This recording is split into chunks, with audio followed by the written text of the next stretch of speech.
नमस्कार दोस्तों। आज हम आपको एक कहानी सुनाने जा रहे हैं जिसमें एक वेश्या को एक भिक्षु से होता है प्यार। बुद्ध का एक शिष्य उनका उपदेश सुनकर भिक्षु हो गया। वह एक दिन नगर में भिक्षा मांगने गया। नियम था कि 3 घरों में भिक्षा मांगी जाती थी। बुद्ध के लगभग सारे शिष्य युवक थे। ये भिक्षु युवक भी शरीर से गठीला और सुंदर था। एक तो वह यौवन के रंग में रंगा हुआ था, अर्थात तन में आकर्षण था। दूसरा मन पवित्र था, अर्थात मन में ईश्वरीय शक्ति भरी हुई थी।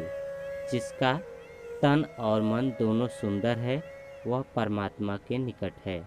वह भिक्षु एक घर के सामने भिक्षा मांगने के लिए रुका। वह मकान वासवदत्ता नाम की एक वेश्या का था।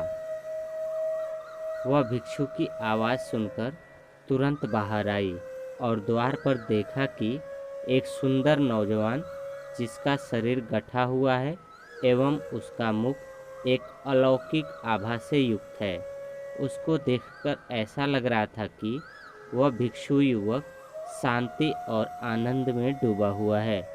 वेश्या उसे देखकर हैरान रह गई, जबकि वह स्वयं भी बहुत सुंदर थी।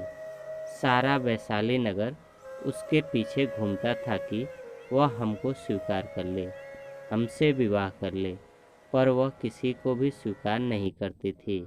उस बलिष्ठ और सुंदर नौजवान भिक्षु को देखते ही वासवदत्ता उसे अपना दिल दे बैठी।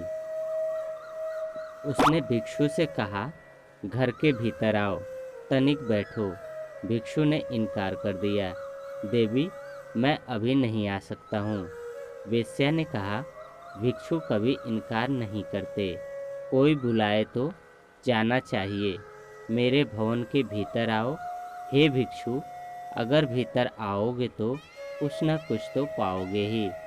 भिक्षु ने कहा, अगर कुछ देना है तो द्वार पर ही दे दो।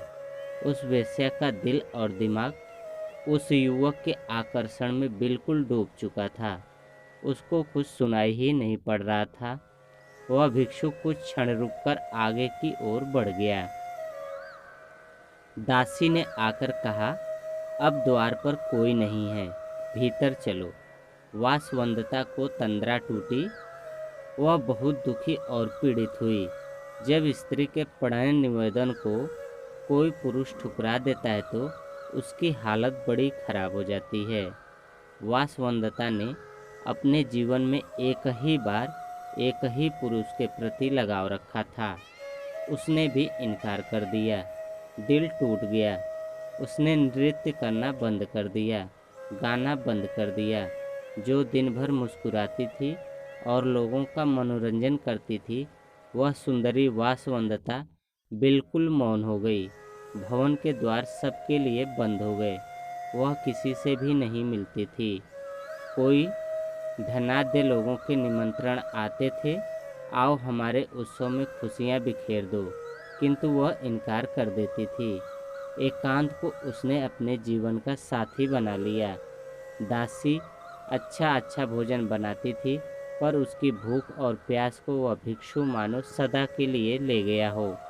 वासवदत्ता को रात दिन वह भिक्षु याद आता था। वह बहुत कमज़ोर हो गई और बीमार रहने लगी।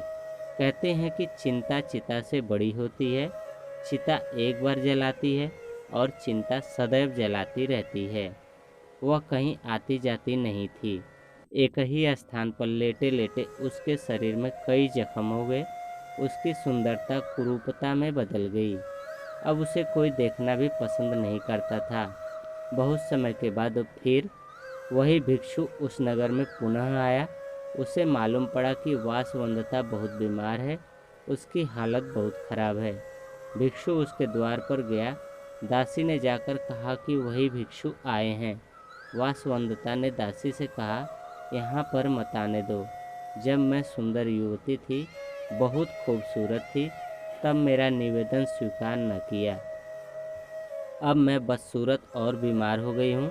अब मैं इनके सामने कैसे जाऊँ? नहीं जाऊँगी। पर भिक्षु आ गए।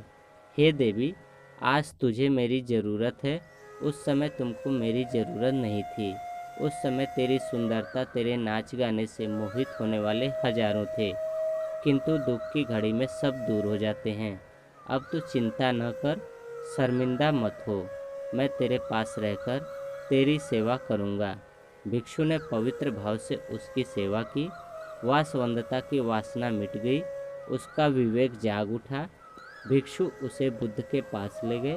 उसने प्रार्थना की, मुझे दीक्षा दो। बुद्ध से दीक्षा पाकर वह भिक्षुणी हो गई, अपना जीवन पति से पावन कर लिया। बुद्धं शरणं गच्छामि।